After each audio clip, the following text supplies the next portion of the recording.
لیکن انسانی ضمیر اور عالمی رائے عامہ کی یہ صدائے احتجاج بھی عراق کے خلاف امریکہ کے جنگی جنون کے اظہار میں رکاوٹ نہیں بن سکی۔ اس نے عراق پر حملہ کر دیا ہے اور اس کی توپیں، میزائل اور بمبار طیارے عراقی عوام پر آتش و آہن کی بارش کر رہے ہیں۔ اب دنیا یہ سوال کرنے میں حق بجانب ہے کہ کیا خود امریکہ دہشت گردی کا مرتکب نہیں ہو رہا؟ ملت اسلامیہ کے بحران اور ہماری دینی قیادت۔ وہ عظیم شہدائے ختم نبوت جنہوں نے 1953 میں عقیدہ ختم نبوت اور ناموس رسالت کے تحفظ کے جذبے سے سرشار ہو کر اپنی جانوں کا نذرانہ پیش کیا اور قادیانیت کے بڑھتے ہوئے قدموں کو بریک لگا دی۔ اس تحریک میں جس کی قیادت امیر شریعت سید عطا اللہ شاہ بخاری رحمۃ اللہ علیہ، حضرت مولانا سید ابو الحسنات قادری رحمۃ اللہ علیہ اور حضرت مولانا سید محمد داؤد غزنوی رحمۃ اللہ علیہ جیسے عظیم بزرگوں کے ہاتھ میں تھی، دینی جماعتوں کے دو بڑے مطالبات تھے۔ ایک یہ کہ قادیانیوں کو ملک میں دستوری حوالے سے غیر مسلم اقلیت قرار دیا جائے، اور دوسرا یہ کہ قادیانی لیڈر چودھری ظفر اللہ خان کو وزارت خارجہ سے برطرف کیا جائے۔ چودھری ظفر اللہ خان قیام پاکستان کے بعد سے ملک کے وزیر خارجہ چلے آ رہے تھے، اور ان کی وجہ سے نہ صرف ملک کے اندر سرکاری طور پر قادیانیوں کا اثر رسوخ بڑھ رہا تھا، بلکہ بیرون ملک بھی پاکستان کے سفارت خانے قادیانیت کی تبلیغ اور اثر و نفوذ کے اڈے بنتے جا رہے تھے۔ ملک کی دینی جماعتوں نے چودھری ظفر اللہ خان کی برطرفی کا مطالبہ کیا، لیکن ان کا مطالبہ منظور کرنے کی بجائے تحریک کے رہنماؤں اور کارکنوں کو تشدد کا نشانہ بنایا گیا، جس کے نتیجے میں ہزاروں افراد شہید ہوئے اور ہزاروں علماء کرام اور دینی کارکن جیل کی سلاخوں کے پیچھے دھکیل دیے گئے۔ آج جس خارجہ پالیسی نے پوری قوم کو بند گلی میں دھکیل دیا اور امریکی غلامی کے ریموٹ کنٹرول شکنجے میں اس بری طرح جکڑ رکھا ہے کہ ہم بے بسی کی تصویر بن کر رہ گئے ہیں، یہ خارجہ پالیسی چودھری ظفر اللہ خان کی تشکیل کرتا ہے۔ اس قادیانی وزیر خارجہ نے پاکستان کو امریکہ نواز پالیسی کی پٹڑی پر چڑھایا اور 1947 سے 1953 تک 5-6 سال کے عرصے میں ملک کو امریکی مفادات کے چنگل میں اس قدر پھنسا دیا کہ ہم آج تک اس میں مزید آگے کی طرف دھنستے چلے جا رہے ہیں، اور ہمیں پیچھے ہٹنے بلکہ دائیں بائیں دیکھنے کا بھی کوئی راستہ دکھائی نہیں دے رہا۔ یہ سارا کرشمہ چودھری ظفر اللہ خان کا ہے، اور اس کی بوئی ہوئی فصل آج پوری قوم کو کاٹنی پڑ رہی ہے۔ دینی حلقوں نے تو پاکستان بننے کے بعد سے ہی اس پر واویلا مچانا شروع کر دیا تھا، لیکن اس طرف کسی نے توجہ نہ دی، اور آج اس کا خمیازہ پوری قوم بھوگت رہی ہے۔ ہمارا المیہ ہے کہ ہم نے ہمیشہ قومی اور ملی معاملات میں دینی قیادت کے موقف کو نظر انداز کیا ہے اور ہر بار اس کی سزا بھگتی ہے، لیکن اس کے باوجود ہمارے طرز عمل میں کوئی تبدیلی ابھی تک دیکھنے میں نہیں آ رہی۔ آج سے 1 صدی قبل جب خلافت عثمانیہ کے خاتمے کے لیے عرب ممالک میں عرب قومیت کے نام پر اور ترکی میں ترک نیشنلزم کے نام پر جذبات کو ابھارا جا رہا تھا اور خلافت کو بے فائدہ قرار دے کر اسے ختم کرنے کی سازش کی جا رہی تھی، ہماری دینی قیادت نے اس وقت بھی شور مچایا تھا کہ خلافت کے خاتمے کی یہ تحریک یہودیوں کی سازش ہے۔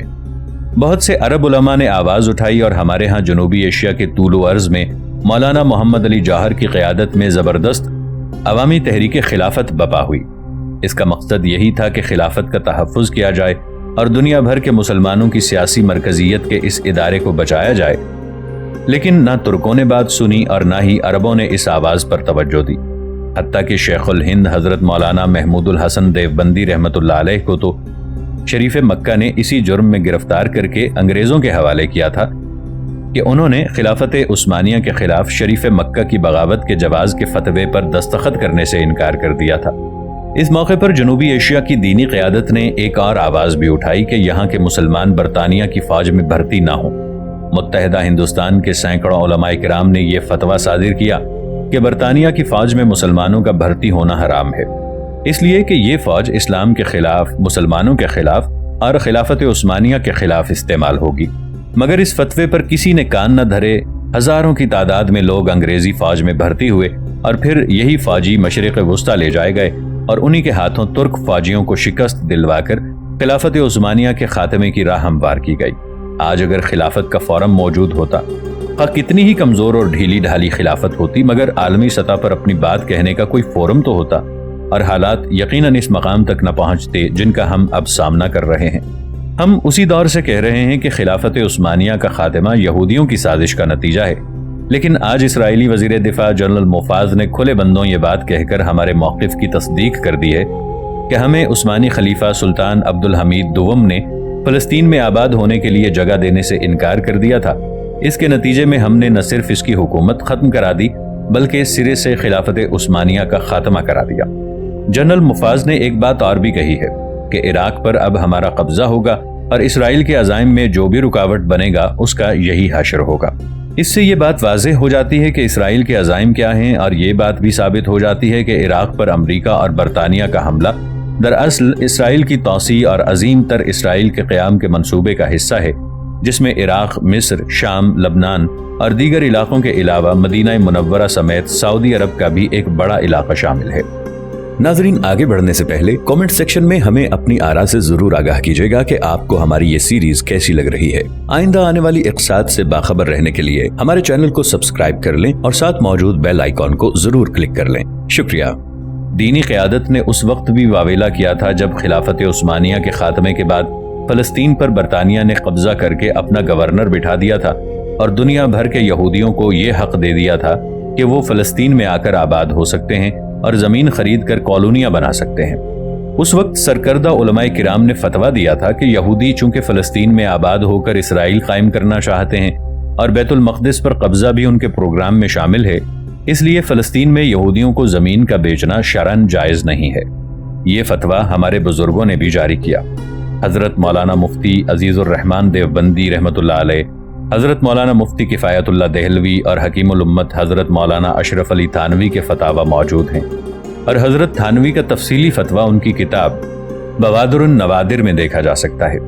لیکن کسی نے اس پر توجہ دینے کی ضرورت محسوس نہ کی اور فلسطینی اپنی زمینوں کو 1.5 گنا اور 2 گنا قیمت کی لالچ میں یہودیوں کو فروخت کرتے چلے گئے، جس کا نتیجہ آج سب کے سامنے ہے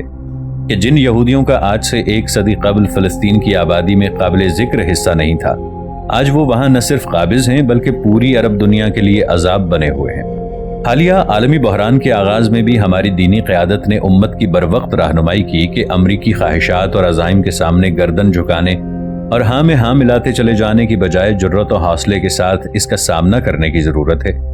لیکن ہماری بات پر بروقت توجہ نہ دی گئی اور آج وہی بات سب حضرات کہہ رہے ہیں۔ اسلامی سربراہ کانفرنس تنظیم OIC نے آج جو موقف اختیار کیا ہے کہ عراق کی سرحدوں، ملکی سالمیت اور قومی وحدت کا تحفظ ضروری ہے اور اس کے خلاف کسی اقدام کی حمایت نہیں کی جائے گی، یہ موقف آج سے 1.5 سال قبل افغانستان پر امریکہ کے حملے سے پہلے اختیار کرنے کی ضرورت تھی، اور اس موقف کا صحیح وقت وہ تھا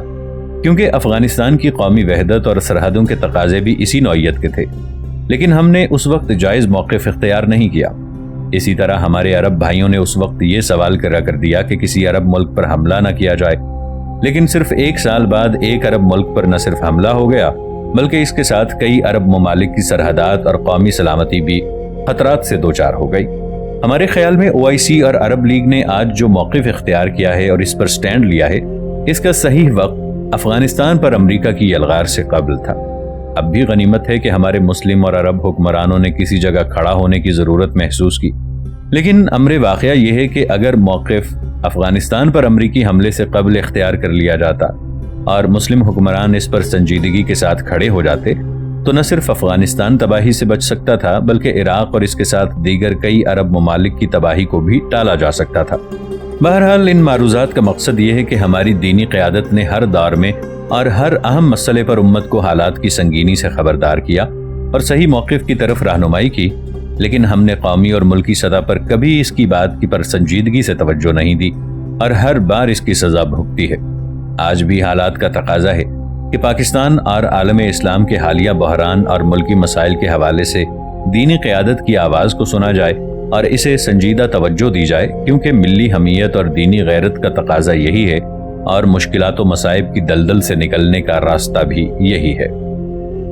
اسامہ انقلابی رہنما ہے، امریکی کانگریس وومن مارکی کیپٹر۔ روزنامہ اسلام کراچی نے 11 مارچ 2003 کو NNI کے حوالے سے خبر دی کہ امریکی کانگریس کی ایک خاتون رکن مسز مارکی کیپٹر نے گزشتہ دنوں ایک اخبار کو انٹرویو دیتے ہوئے یہ کہہ کر امریکی حلقوں میں کھلبلی مچا دی کہ اسامہ بن لادن کو دہشت گرد قرار دینا درست نہیں ہے، کیونکہ وہ ایک انقلابی رہنما ہیں جو اپنے ملک میں ظالم حکومت کے خلاف لڑ رہے ہیں۔ مسز مارکی کیپٹر کا کہنا ہے کہ اسامہ بن لادن ان امریکی انقلابیوں سے مماثلت رکھتے ہیں جنہوں نے برطانوی استعمار کے تسلط کے خلاف آزادی کی جنگ لڑی تھی۔ رپورٹ کے مطابق امریکی کانگریس کی یہ خاتون رکن